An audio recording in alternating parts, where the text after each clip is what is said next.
Hello and welcome to our program, Where God Weeps, a program where we talk about the situation of the suffering church around the world. In many of our programs, we've been talking about the relationships between Christians and Muslims, particularly in the Middle East. But today I would like to give a bit of a context, an understanding of Islam, to know the terms, the history, and the social context, particularly for the Christians in the Middle East. For this, and to ask his help in this question, I have asked Father Samir Khalil Samir, a Jesuit scholar and university professor in the University of Beirut, as well as an Islamic expert here in Rome for the Vatican. Father Samir, thank you very much for being with us here today in our program. Thank you for your invitation. It's really a pleasure for me.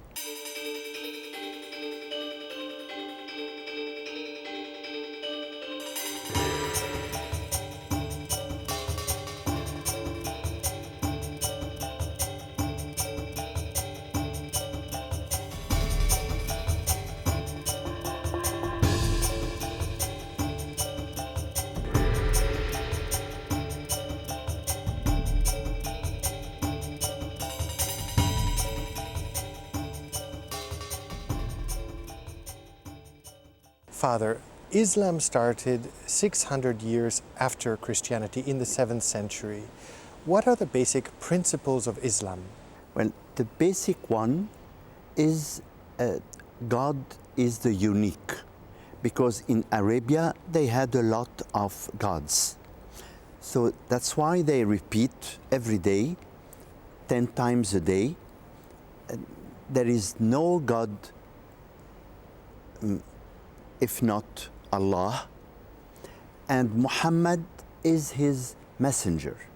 So this is the second principle, even if it's not a part of the so-called 5 columns of the faith, that Muhammad is the last messenger sent to God, because they believe that God is sending to all people, all nations, always messengers.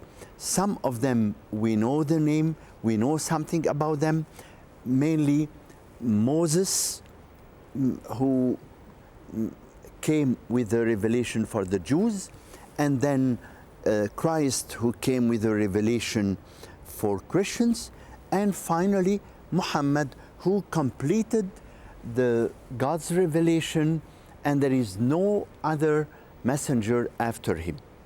They have also very important daily 5 prayers. 5 times they pray according to the sun.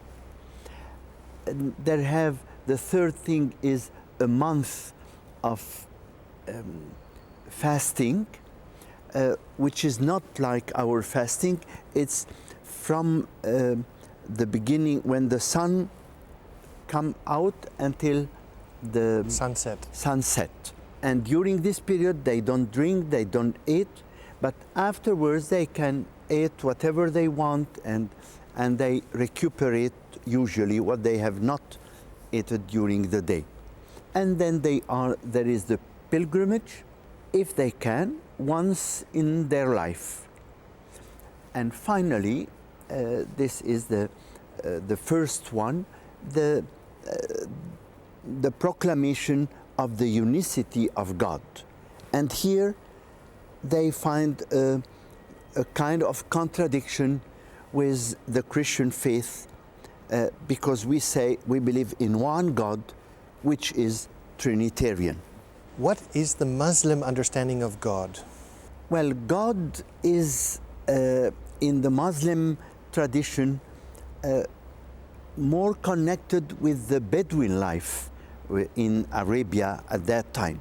That means is the Almighty, is the powerful, the one who can destroy a people, a person, or save them. So they have what they call the 99 names of God. You find everything. But if we have to specify, one thing is God is the Rahman, which means the misericordious, the merciful, and the Almighty. they will not dare to say God is our Father, or God is the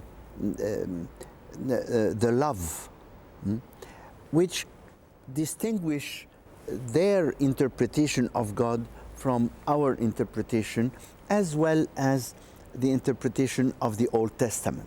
It's closer to the Old Testament, but it's not really open to the vision, the Christian vision of love and proximity to man, so that God himself became man.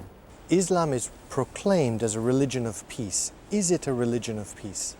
You find everything in Islam. And so according to the person they are dealing with, they present what they would like to hear.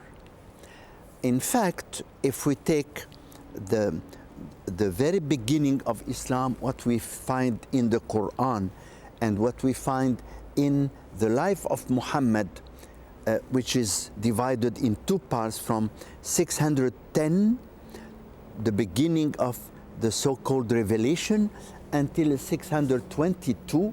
This was in Mecca. It was the preparation. And then he moved to Medina from 22 to 32. In these 10 years, they considered them as the essential of Islam. These 10 years, he organized in the 9 late years, organized over 60 wars or campaigns, so that violence, not as an aim, but as a means for something else, is a part of Islam. And when today they use violence, they do it following Muhammad's teaching and deeds. Inspiration. Yeah. And immediately after the death of Muhammad, 3 years after, they started first war in the next year after his death within Saudi Arabia to convert all the tribes to Islam. And then in 636 in the whole Middle East, and they did it. So it's really difficult to say it's a religion of peace. It's a religion of conquest. Father, a good Christian seeks to live like Christ. To what does a good Muslim aspire? Yeah, it's also, the Quran says that Muhammad is the most beautiful model to them. So they take him as a model. That's why they created a lot of history of Muhammad, which are most of them not historical, but ideological. And they don't have the right to kill them. If they want to live with us, Muslims, they can live with us, but they must be submitted and humiliated. This is said literally in the Quran. عن يد وهم صاغرون. صاغرون means clearly in Arabic humiliated. And they have to pay 2 taxes for person, for men, not women, not children, not old people.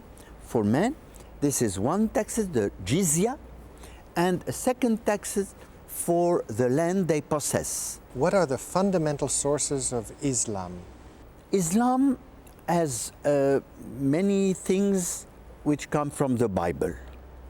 Stories, the Old Testament, the Genesis in particular, Adam and Eve, Noah, Abraham, and borrowed directly. Well, they will not say borrowed because they conceive that it's a direct revelation.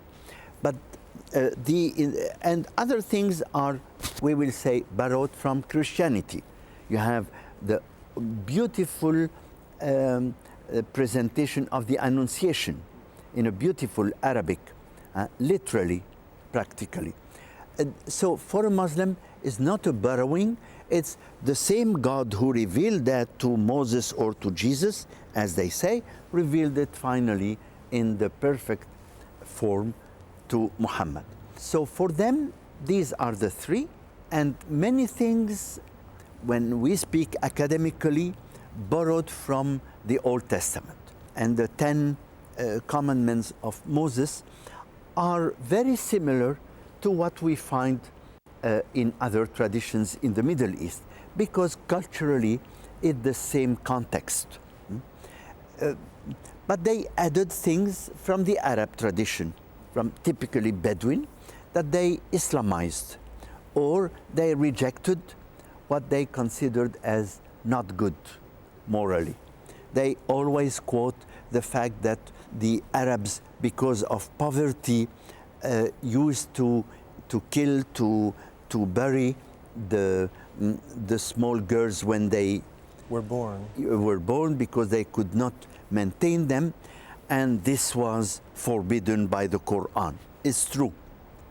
But these was some cases, as we see in China or in India, family doing the same because they can't afford it.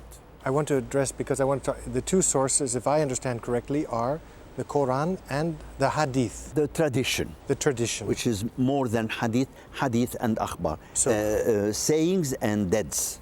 So the Quran is clear. Quran is the essential. What is the Hadith? The Hadith is the sayings attributed to Muhammad. They gathered hundreds of thousands of Hadith. And then some specialists who did this the whole life started to confront the Hadith to eliminate what, when the transmission, everything was oral. And Hadith means also a saying. So they confronted the chain of transmission, as we say, to see if it's correct and so on. They have some criteria which for us today are not strong criteria. And they reduce them to some tens of thousands.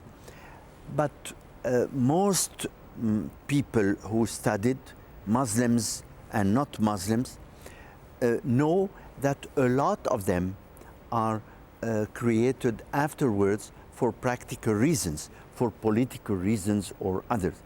So this collection of hadith, we have 6 official collections, Bukhari, Muslim, and so on. When a hadith is to be found in all the 6, so is a very strong hadith. You consider it, they consider it as sure. And then you have 4 other levels. From sure to not sure, to false. And this is a science in itself. They consider it as a muhaddith is someone who learned by heart thousands and thousands of hadith, who can confront them, who knows, and so on. It's a word. Father, there are many branches of Islam, but 2 main streams, if we can say. Yeah. The Sunnah and the Shia. Right. What is the history between these 2 branches? Essentially is political. Who is the successor of Muhammad? There is a hadith, a speech done before his death by Muhammad, where he said that after him, his family should succeed to him. The family, the closest family, is Ali, the cousin and the gender of Muhammad. Meanwhile, the group of the followers of Muhammad, what corresponds in Christianity to the apostles, this group gathered in Mecca and elected Abu Bakr as the successor. Successors in Arabic is Khalifa, the Caliph, the successor. Ali, who was not there, is said to have approved this 6 months later. But in fact, he was not in accordance with them because he was supposed to be the successor. After Abu Bakr, they elected with the same way they elected the second Caliph after him. Abu Bakr did the first campaigns. The second one did more campaigns, so he was seen as really the right person in the right place to be successor. Then came Uthman, the third one, who was not from the family again, but he was also a good organizer. He is the person said to have put by writing the Quran, which was only oral. That's why we speak of the Uthmanian Quran, is the official version. And he was killed too. The second one was killed, the third one was killed, and finally Ali took the power and was killed. All that happened in the first 40 years after Muhammad. In 661, another branch of the family, who is not direct, took the power and created the Caliphate of Damascus. And so it became hereditarian. But meanwhile, the Shia created out of the principle of the family the idea of the imam, which is the hidden imam, and that there is like the Messiah. And Ali was the first hidden imam, and then his children Hassan and Hussein in particular. And this is the theory of the Shia. There is a hidden imam which have to be recognized. Khomeini was almost recognized as the hidden imam, and they have, some say, only 9 imam, 12 imams, and so on. The most Shiite recognize 12 imams. These are those of Iran. And so there is another tradition. And they have a more open vision of the Quran. They can interpret it, open vision of Islam than the Sunnah, because the Sunnah means the tradition. So just to encapsulate a little bit, we had Ali, we had the Shia descendants from Ali as the hidden imam. We have the Sunnah and the literal translation of, and now these two are opposed to each other. Opposed. We have almost 50%, around 15% Shia, 85% Sunnah. And the opposition being from the very beginning and being essentially political, there is no way to come to a solution between them. It's a question of power. What is the Muslim understanding of men and the Muslim understanding of women and the relationship between them? The Quran practically established the traditional structure of the family at that time in Arabia in the 7th century. So man is responsible for the family. He is the one who has to nourish, to maintain the family. The woman is the one who is bearing children and looking for children and house. This tradition of men working outside, women inside, and each one has it having a responsibility, it's also traditionally in the Christianity, but was never seen as God's will. This is left to the culture. In Islam, it became a rule. with many differences, so that, and there are two verses giving and many hadiths giving a total authority to men on women. There is one verse who said that God preferred man to woman because he is in charge of the family. So the structure of the family is very traditional, and women have to submit totally to men. Even says a hadith, if the man forbids to woman to go to prayer or to pray, it's better for her to obey to him than to practice the prayer. So everything is planned already. You just have to conform to this decision of God as found in the Quran. Father Samir, thank you for having been with us today on our program. There's obviously much more to talk about, and we look forward to talking with you more in the future. I will be very happy to do it, and I thank the people who were hearing too for their patience. Thank you very much, ladies and gentlemen, for having been with us today on our program Where God Weeps, and we look forward to seeing you next week. Take care.